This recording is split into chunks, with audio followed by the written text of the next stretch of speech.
নমস্কার, সুরমা বার্তায় আপনাদের স্বাগত জানাই। আমি প্লাবন। এবারে দেখে নিচ্ছি সংবাদ শিরোনাম। জন্মদাত্রী মাকে হত্যা করে মাটির নিচে পুঁতে রাখল কুষাণ্ড পুত্র, পুলিশের জালে আটক। দৈনিক প্রান্তজ্যোতি পত্রিকা ফের খোলার প্রচেষ্টা অব্যাহত রয়েছে বলে দাবি কর্ণধার নিলয় পালের। কনকপুর মহাদেব বাড়িতে হরিনাম সংকীর্তন 5 থেকে 9 মার্চ। পরীক্ষা কেন্দ্রে চলছে অবাধে নকল, প্রশ্নের মুখে নিরীক্ষকের ভূমিকা। কর্ণাটকে 8 বছরের শিশু ধর্ষণকারীকে সুনাই থেকে আটক করল কর্ণাটক পুলিশ। ইউএসটিএম আচার্য মহবুবুল হক সহ 6 জনের পুলিশি রিমান্ড মঞ্জুর আদালতের। জেল থেকে প্রেরণ করা হলো সদর থানায়। ইউএসটিএম এর আচার্য মহবুবুল হকের 4 দিনের পুলিশি রিমান্ড মঞ্জুর করল শ্রীভূমি অতিরিক্ত মুখ্য ন্যায়িক দণ্ডাধীশ। গত শনিবার পাতারকান্দি থানার ওসি প্রদান করা 54-25 নম্বরের মামলার ভিত্তিতে আদালত ইউএসটিএম এর আচার্য মহবুবুল হকের জামিন নাকচ করার পাশাপাশি পুলিশি রিমান্ডের আবেদনও প্রত্যাখ্যান করে। পরবর্তী সময়ে পাতারকান্দির চক্র আধিকারিক বলিন বাবা বালারির তরফ থেকে পাতারকান্দি থানায় 55-25 নম্বরের এক মামলা দায়ের করা হয়। পুলিশ ভারতীয় ন্যায় সংহিতার 111(4), 318(4), 316(5), 336(3) ও W section 11(1) the public examination prohibition act of unfair means এ অভিযুক্ত করেছিল। সেই হিসাবে মঙ্গলবার ইউএসটিএমের আচার্য মহবুবুল হক, সেন্ট্রাল পাবলিক স্কুলের অধ্যক্ষা হীরামণি শইকিয়া, শিক্ষক বিজয় দত্ত, রেজাক আলী, নুমাম আহমেদ, ইমদাদুর রহমানের 4 দিনের রিমান্ড মঞ্জুর করে আদালত। এর পূর্বে আদালত মেহবুবুল হকের স্বাস্থ্য পরীক্ষার রিপোর্ট মঙ্গলবার বিকেল 3টার ভিতর জমা দেওয়ার নির্দেশ প্রদান করেছিল। স্বাস্থ্য বিভাগের পক্ষ থেকে স্বাস্থ্য পরীক্ষার রিপোর্ট জমা দেওয়ার পর আদালত পুলিশের তরফে 7 দিনের রিমান্ড আবেদন করলেও আদালত 4 দিনের পুলিশি রিমান্ডের সিদ্ধান্ত প্রদান করে। I am the public prosecutor of Sribhumi district and I, along with my other additional and assistant public prosecutors, move the petition for remand for 7 days, and Honorable Court was pleased to grant remand for 4 days of the accused persons in this case. So, rest details we will find from the order what more is written ordered by the court. Which case? 55 subsequent 55 case. যাওয়া হয়েছিল এবং 7 ডেজের remand আইও prayer দিছিল এবং এই অনুযায়ী কোর্টে honourable কোর্টে additional CGM কোর্টে এটা 4 ডেজ রিমান্ড দেওয়া দিছে এবং আসামির অসুস্থতা তারা আসামির তরফে একটা পিটিশন দেওয়া হয়েছে যে অসুস্থ বলে, এবং তার মেডিকেল রিপোর্ট যখন সাবমিট করা হয়েছে তখন দেখা গেছে তার এই ধরনের নো এক্সটার্নাল ইনজুরি, যার কারণে কোর্টে এই মেডিকেলের উপরে তারে রিমান্ড 4 ডেজের দেওয়া দিছে। শ্রীভূমি জেলায় মানব সমাজকে লজ্জিত করার মতো ঘটনা সংঘটিত হলো। নিজ জন্মদাত্রী মাতৃকে হত্যা করে মাটির নিচে পুঁতে রাখলো পাষণ্ড পুত্র। মাতৃ লক্ষ্মী চৌহানকে হত্যা করে পাষণ্ড পুত্র রঘুনাথ চৌহান 17-18 দিন পূর্বে হত্যা করে ঘরের পিছনে থাকা শৌচালয়ের কাছে পুঁতে রেখেছিল মায়ের দেহ। পাতারকান্দির পত্নী চা বাগানে সংঘটিত হয়েছে লোমহর্ষক এই ঘটনা। বিগত কিছুদিন ধরে গ্রামের জনগণ মহিলাকে গ্রামে দেখতে পারছিলেন না। পুত্রকে মায়ের বিষয়ে জিজ্ঞেস করলে পুত্র উত্তর দিচ্ছিল মা আত্মীয়ের বাড়িতে ঘুরতে গিয়েছেন। স্থানীয় জনগণ পুত্রের উত্তরে সন্তুষ্ট না হওয়ায় সন্দেহের উদ্যোগ হচ্ছিল। সোমবার পাতারকান্দি থানাকে খবর দেওয়া হলে পাতারকান্দি পুলিশ তদন্তে নামলে আসল রহস্য বেরিয়ে আসে। মাতৃহত্যার সহায় করা অন্য একজন ও পুত্র রঘুনাথ চৌহানকে গ্রেফতার করে পুলিশ। স্থানীয় দণ্ডাধীশ তথা পাতারকান্দির চক্র আধিকারিক বলিন বাবা বালারির উপস্থিতিতে মাটি ঘুরে বের করা হয় লক্ষ্মী চৌহানের মৃতদেহ। মায়ের সাথে হওয়া ঝগড়ার জন্য মাকে হত্যা করেছে বলে স্বীকার করে রঘুনাথ। বহিরাজ্যে কর্মরত থাকা রঘুনাথ কিছুদিন পূর্বে ঘরে এসেছিল। ঘরে মা পুত্র ছাড়া অন্য কেউ কোনো সদস্য ছিলেন না। ইতিমধ্যে মৃতদেহ উদ্ধার করে মরণোত্তর পরীক্ষার জন্য শ্রীভূমি অসামরিক হাসপাতালে প্রেরণ করেছে পুলিশ। পুত্রের হাতে মাতৃহত্যার ঘটনায় পত্নী চা বাগানে এলাকায় তীব্র চাঞ্চল্যের সৃষ্টি হয়েছে। এটা ডেড বডি রিকভার হয়েছে। এজনী female at about 48 years of age। নামটো আছিল লক্ষ্মী চৌহান। তেখেতৰ ডেড বডিটো পুতি থোৱা হৈছিলে নিজৰ বেকয়াৰ্ডত। আজি খান্দি ওলাই দিয়া হৈছে। তাৰপিছত ইনকুৱেষ্ট কৰা হৈছে। এতিয়া পোষ্টমৰ্টমৰ কাৰণে আমি শ্ৰীভূমি চিভিল হস্পিটেলত পঠাই আছোঁ। এই ঘটনাটো for the check of investigation এতিয়া আমি একো ৰিভিল নকৰোঁ, পাছত আপোনালোকক কৈ দিয়া হ'ব। আমাক যিমানটো গম পাইছোঁ ইন এণ্ড এৰাউণ্ড 15 to 20 ডেজৰ ভিতৰত হৈছে এইটো, বাট ইনভেষ্টিগেশ্যনত এণ্টায়াৰ ডিটেইলছ আহি যাব। গতকালকে সকালবেলা আমার একটা ইনফরমেশন পাওয়া গেছে যে বিগত 17-18 দিন থেকে একটা মহিলা দেখা যান না গ্রামে। তো কিছু মানুষের সন্দেহ করছে যে তার ছেলেরা জিগারি করছে বাক্কা কয়েকদিন থেকে জিগার যে তোর মা কইতো হ্যাঁ কর যে না আমার মা বুগরিঘাট গেছে, ত্রিপুরা গেছে, এরকম কইয়া রাখছে। তার মার কারো লগে যদি কন্ট্যাক্ট না হয়েছে না, তার কারণে মানুষের সন্দেহ করছে যে হয় না হয় কিছু করছে ছেলেটা। পরে কালকে বিকালবেলা তার ছেলেটারে ধরা হয়েছে। ছেলের নাম হলো রঘুনাথ চৌহান, তার মার নাম লক্ষ্মী চৌহান। তার মারে তারপর ছেলেটার ধরা হয়েছে। ছেলেটার ধরার পর ছেলেটা কর আমি আমার মারে মারিয়া গাড়ি দিছি, একটা গর্ত করছিল, গর্তর মধ্যে গাড়িয়া রাখি দিছে। কতদিন আগের ঘটনা এটা 17 দিন 18 দিন, আজকে রানিং ওঠা 18 দিন। তো গতকালকে এটা ইনফরমেশন পাওয়ার পরে আমি লগে লগে পাথাকান্দি থানা ওসি সাহেবকে ফোন করছি, ফোন করিয়া ইনফরমেশন করছি। তো লগে লগে ওসি সারে আইয়া ছেলেটার লগে যে আছিল মধু নাহক কইয়া ওই মানুষটারও অ্যারেস্ট করছে। অ্যারেস্ট করিয়া নিয়ে মানুষটারে অ্যারেস্ট করছে। ছেলেটা কইছে যে মানুষটা আমার লগে আছে। এরপরে তো আর ছেলেটা তো আর কোনো স্টেটমেন্ট দিছে না, বাকি তো থানার কাছে স্টেটমেন্ট হইব। আর আজকে আইসেন তারা লাশটা বাইর করার লাগে, তো লাশটা বাইর করছেন, আস্তাটাই লাশ বাইর হয়েছে। লাশটা তেমন পচা গলা হয়েছে না, আস্তা লাশ রয়েছে। কথা আছে যে এটা যদি লাশ 17-18 দিন থেকে মারা গেছে, এটার গর্তের মধ্যে আছে, তো ফরেন্সিক টিম আইসে, ওসি ইয়েও আইসে, সার্কুল অফিসারও আইসেন, আমাদের পাতারকান্দির সার্কুল অফিসার আইসেন, পাতারকান্দির ওসি স্যার আইসেন, কাঁঠালতরি এসআই আইসেন, সবও আইসেন। আইয়া এখানে আপনার নিজের কাজ করিয়া যাইরা। পরীক্ষা কেন্দ্রে একজন পরীক্ষার্থীর উত্তরপত্র দেখে নকল করছে অপর পরীক্ষার্থীরা। কাছাড়ের কাটিগড়ায় এক পরীক্ষা কেন্দ্রে এমন ঘটনা সামনে আসার পর পরীক্ষা কেন্দ্রটির পরীক্ষা নিরীক্ষকের ভূমিকা নিয়ে প্রশ্ন উঠতে শুরু করেছে। ঘটনাটি সংঘটিত হয়েছে কাছাড় জেলার কাটিগড়া সিদ্ধেশ্বর হায়ার সেকেন্ডারি স্কুলের পরীক্ষা কেন্দ্রে। সোমবার পরীক্ষা কেন্দ্রটিতে মাধ্যমিকের সাধারণ বিজ্ঞানের পরীক্ষা চলতে থাকা অবস্থায় পরীক্ষা হলে এক পরীক্ষার্থীর উত্তরপত্র চেয়ে লিখছিল হলের অন্যান্য পরীক্ষার্থীরা। পরীক্ষা কেন্দ্রের এই দৃশ্য প্রকাশ্যে আসার সাথে সাথে পরীক্ষা কেন্দ্রের নিরাপত্তা ব্যবস্থা সহ পরীক্ষা কেন্দ্রের নিরীক্ষকের ভূমিকা নিয়েও প্রশ্ন উঠতে শুরু করেছে। পরীক্ষা নিরীক্ষকের সম্মুখে কিভাবে এই কাণ্ড সংঘটিত হতে পারে তা নিয়ে সচেতন মহলে নানান প্রশ্নের উদ্বেগ হচ্ছে।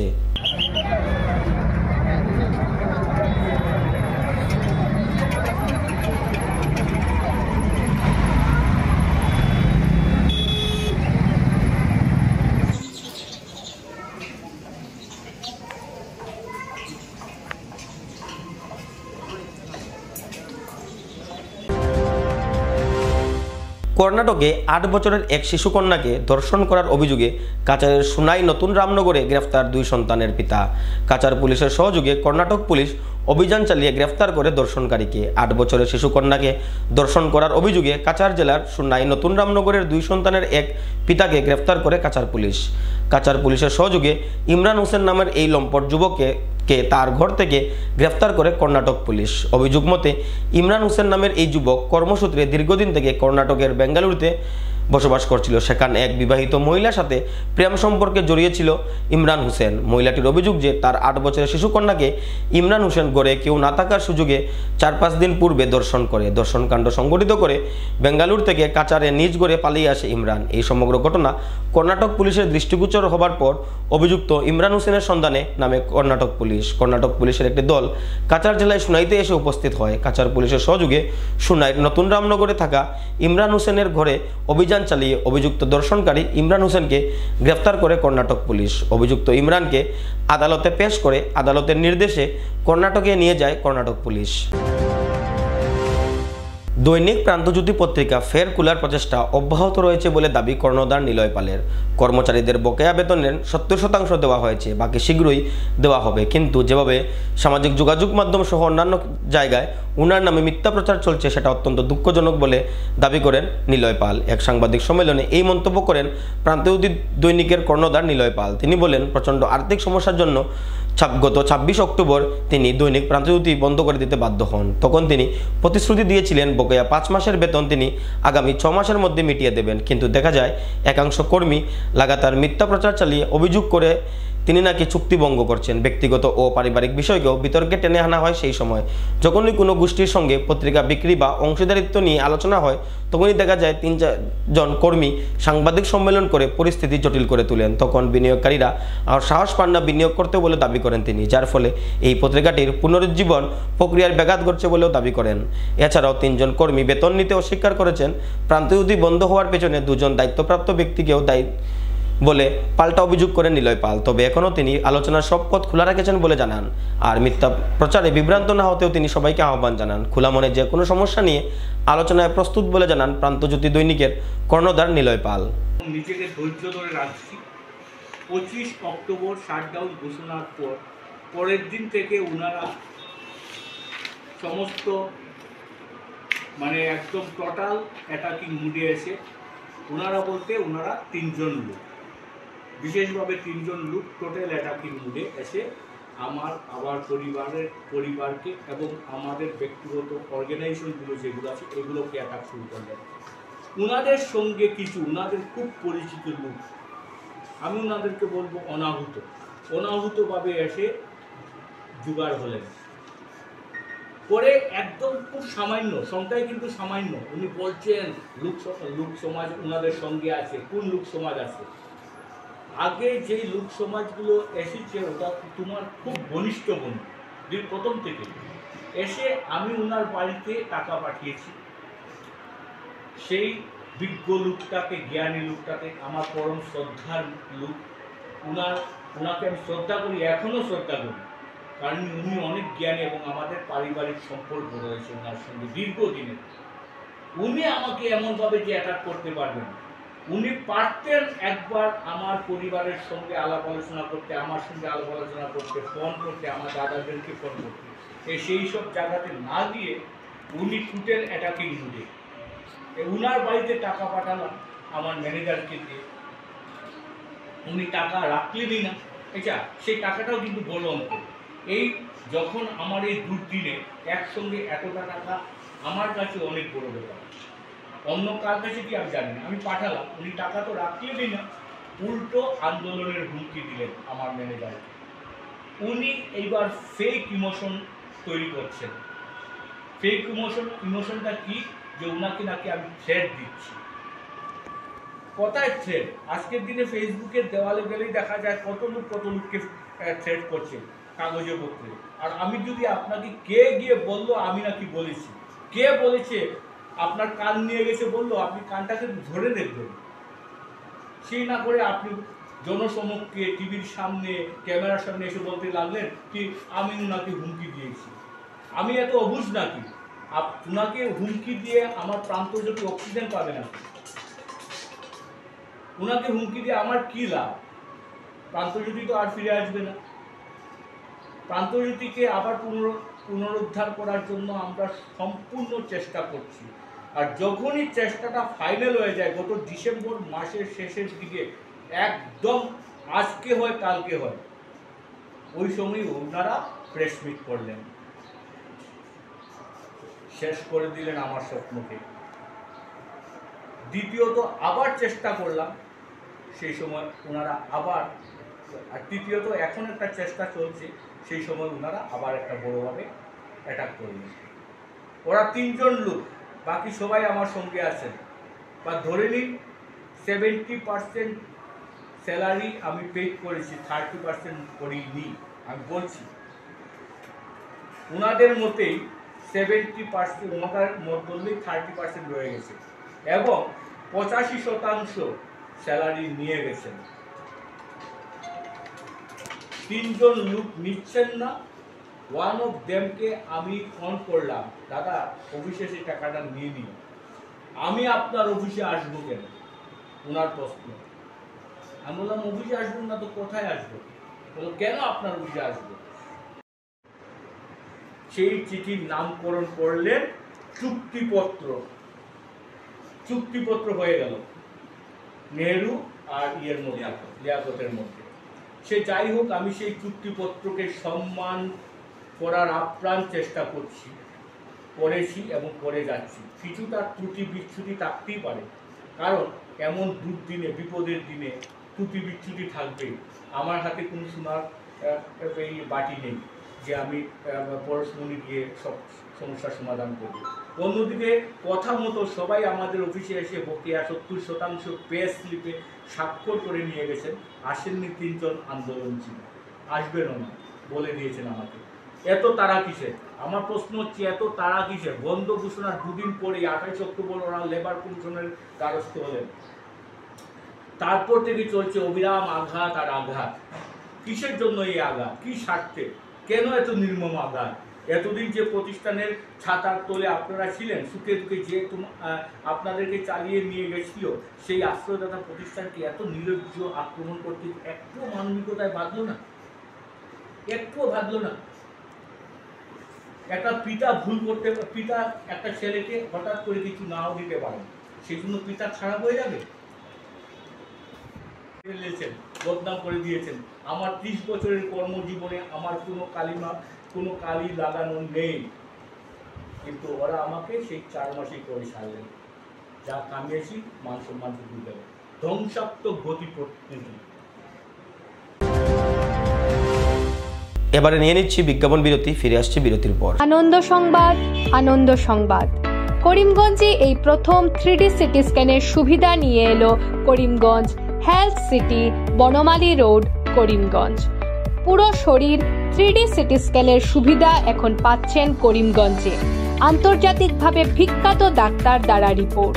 3D সিটি স্ক্যানের জন্য যোগাযোগ করুন telephone 03843260705, mobile 9678033047। Karimganj health city, Banamali road, Karimganj আপনাদের সেবায় নিয়োজিত।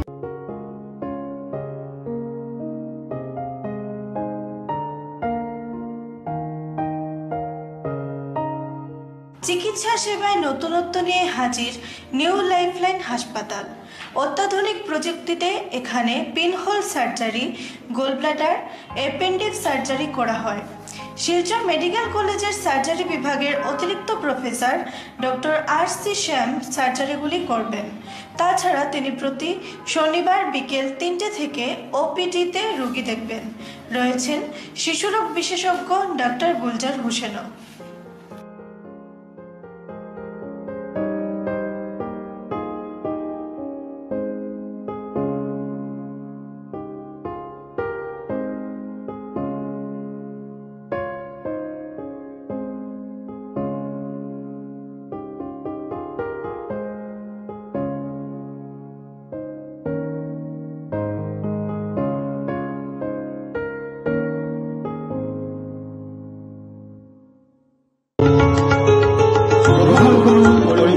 হোলসেল কোঅপারেটিভ স্টোর্স তথা সহযোগীর আন্তরিক অভিনন্দন। করিমগঞ্জ হোলসেল কোঅপারেটিভ স্টোর্সের নিয়ন্ত্রণাধীন স্টেশন রোডস্থ বিভাগীয় বিপণী সহযোগী নতুন উদ্যোগে সমৃদ্ধ হয়ে জনগণের সেবায় এগিয়ে এসেছে। তুলনামূলক কম মূল্যে নিত্য প্রয়োজনীয় দ্রব্য সামগ্রীর যোগান অব্যাহত রাখতে সহযোগী কর্তৃপক্ষ বদ্ধপরিকর। জেলার সমবায় আন্দোলনকে জোরদার করে তোলার ক্ষেত্রে করিমগঞ্জ হোলসেল কোঅপারেটিভ স্টোর্স তথা সহযোগী কর্তৃপক্ষ সকলের আন্তরিক ও সক্রিয় সহযোগিতা কামনা করে। নতুন আঙ্গিকে বাস্তব পরিকল্পনা নিয়ে সহযোগী স্টেশন রোড, করিমগঞ্জ আপনাদের সেবায় সদা প্রস্তুত। স্বাস্থ্য সংক্রান্ত বিষয়ে খরচের কথা ভেবে চিন্তিত হচ্ছেন? এখন আর চিন্তার কোনো কারণ নেই, কারণ আপনাদের সেবায় এসে উপস্থিত হয়েছে জীবনজ্যোতি হাসপাতাল। এখানে অনেক কম খরচে আপনি পেয়ে যাবেন অনেক অভিজ্ঞ চিকিৎসকদের দল।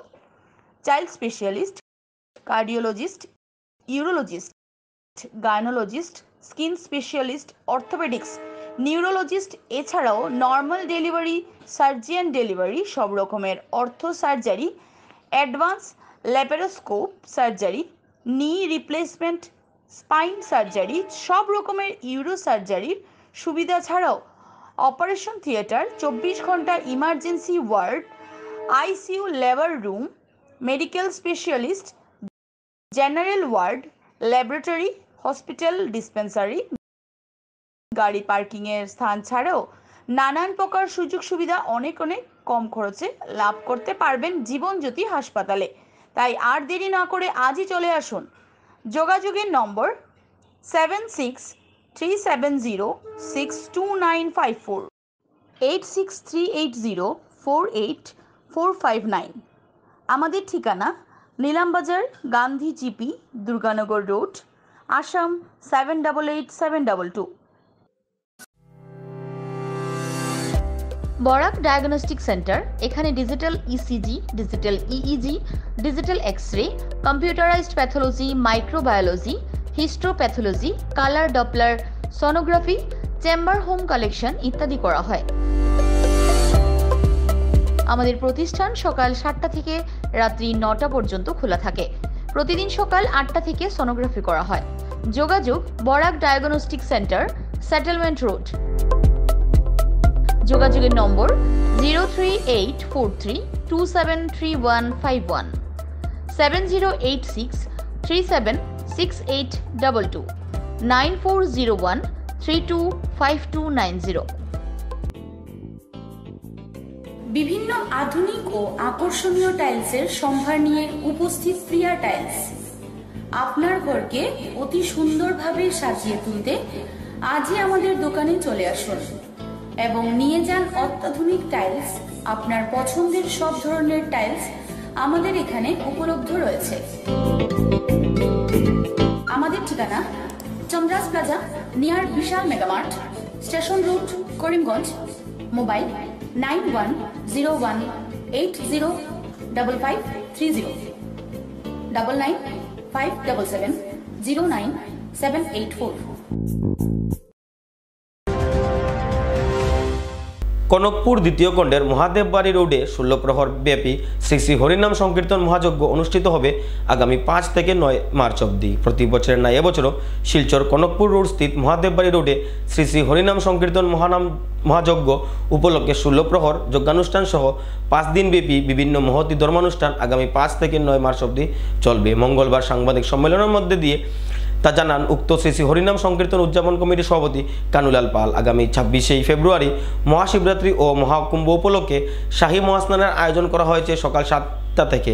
কীর্তন ও শোভাযাত্রার মাধ্যমে পার্শ্ববর্তী গঙ্গাপুর গ্রামের নিকটে থাকা বরাক নদীর পাড়ে অস্থায়ীভাবে মহাকুম্ভ শাহী মহাস্নানের আদলে পূর্ণার্থী ধর্মপ্রাণ ভক্তদের নিয়ে গিয়ে স্নান করানো হবে ও তাদের মধ্যে মহাপ্রসাদ বিতরণ করা হবে বলেও জানান শ্রী শ্রী হরিনাম সংকীর্তন মহানাম যজ্ঞ কমিটির কর্মকর্তারা। আগামী 5 থেকে 9 মার্চ অবধি 16 প্রহর শ্রী শ্রী হরিনাম সংকীর্তন মহানাম যজ্ঞের শুভ উদ্বোধন আগামী 5 মার্চ সন্ধ্যা 6 ঘটিকায় প্রদীপ প্রজ্বলন, উদ্বোধনী ভজন সঙ্গীত, শ্রী শ্রী চৈতন্য জীবন সম্বন্ধী ধর্মসভা সাংস্কৃতিক অনুষ্ঠানের মধ্যে দিয়ে হবে। এই 5 দিন ব্যাপী অনুষ্ঠানে সবাইকে উপস্থিত থাকতে আহ্বান জানান মন্দির কমিটির সদস্যরা। আমরা 5 তারিখ থেকে 9 তারিখ পর্যন্ত প্রত্যেক বৎসরের ন্যায় এবারও আমরা মহানাম সংকীর্তনের ব্যবস্থা করছি। অনেক অগণিত মানুষের আবির্ভাব এখানে হয়, ভক্তরা আসেন। আসলে আমাদের অত্র এলাকা দরিদ্র সীমার নিচে মানুষের এখানে বেশি, কিন্তু ভক্তপ্রবল। আমরা একদিন খিচুড়ির ব্যবস্থা করি, একদিন অন্ন ব্যঞ্জনের ব্যবস্থা করি, আরেকদিন আমরা মাখা প্রসাদের ব্যবস্থা করি। তো আমরা এই বছর যখন চাঁদা কালেকশন করতে যাই, দেখা যাচ্ছে অনেক মানুষ এই যে শাহী মহাস্থান যেটা হচ্ছে সেখানে উপস্থিত না হতে পেরে তাদের মনে একটা দুঃখ যে আমরা ওই কুম্ভতে যেতে পারিনি। তো আমরা চিন্তা করলাম, এখানে আমাদের সামাজিক সংগঠন কনক সংঘ এবং উৎসব কমিটি, 2 কমিটি মিলে আমরা একটা চিন্তাধারা করলাম যে অত্র এলাকার মানুষের যে আবেগ, যে একটা চাহিদা শাহী স্নান, এই স্নানটাকে মহাস্নান রূপে আমরা কিভাবে আমরা এটা বাস্তবায়ন করতে পারি। এর এলাকায় এই কনকপুরেই একটা ঘাট এখানে আছে, খেয়াঘাট। আমরা আশা করছি এখানে প্রায় 2000 মানুষের স্নান হবে। তো স্নান করতে গিয়ে আমাদের এখানে যে সরকারি যে ইয়েগুলো আছে, ফেরিগুলো আছে, তাদের সঙ্গে আলাপ করলাম। তারাও আমাদেরকে অনেক সাহায্যের আশ্বাস দিয়েছেন। এখানে লাইফ জ্যাকেট এবং কিনারে এই আপনার বাঁশ টাস এগুলা বেঁধে সুন্দরভাবে, যাতে করে কোনো ধরনের একটা অ্যাক্সিডেন্ট যাতে না হয় সে ধরনের ব্যবস্থা আমরা করেছি। আপনারা আসুন, আমাদের এই মহতী কাজে, এই মহাস্নানে একটা সুন্দর একটা রূপ আমরা দেওয়ার জন্য আমরা সচেষ্ট হই। আগামী 5 মার্চ 2025 ইংরেজি অনুষ্ঠিত হওয়ার 16 প্রহর হরিনাম সংকীর্তনী আরম্ভণী, এই উপলক্ষে সমগ্র বরাক উপত্যকার ভক্তপ্রাণদেরকে এই মহাযজ্ঞের উপস্থিতি থেকে উৎসবকে সুন্দর এবং সাফল্যমণ্ডিত করে তুলতে আহ্বান জানাই। মহাপ্রসাদ হিসাবে আমরা খিচুড়ি দিয়ে থাকি। তো তো এবার আমরা 5 তারিখ আমাদের আরম্ভণীয় হবে, 6 তারিখ অধিবাস, 7 তারিখ কীর্তন চলবে, 8 তারিখ কীর্তন চলবে, 9 তারিখ গিয়ে পূর্ণা হবে। তো 8 তারিখ আমরা এখানে সবার জন্য যত ভক্তপ্রাণ মানুষ আসবেন সবার জন্য আমরা অন্নপ্রসাদের ব্যবস্থা করেছি। 3 দিনই ব্যবস্থা আছে, 3 দিনই ব্যবস্থা আছে। আর শেষের দিন আমরা পূর্ণার ব্যবস্থা করেছি। সবাইকে আহ্বান করবো যে আমাদের যে কীর্তন হয় এবং কীর্তন উপভোগ করার জন্য এবং সঙ্গে আমাদের এখানে এসে প্রসাদ গ্রহণ করার জন্য সবাইকে আহ্বান করবো। সুরমা বার্তা যে পর্যন্তই, আগামীকাল আবারও দেখা হবে একই সময় একই চ্যানেলে। নমস্কার।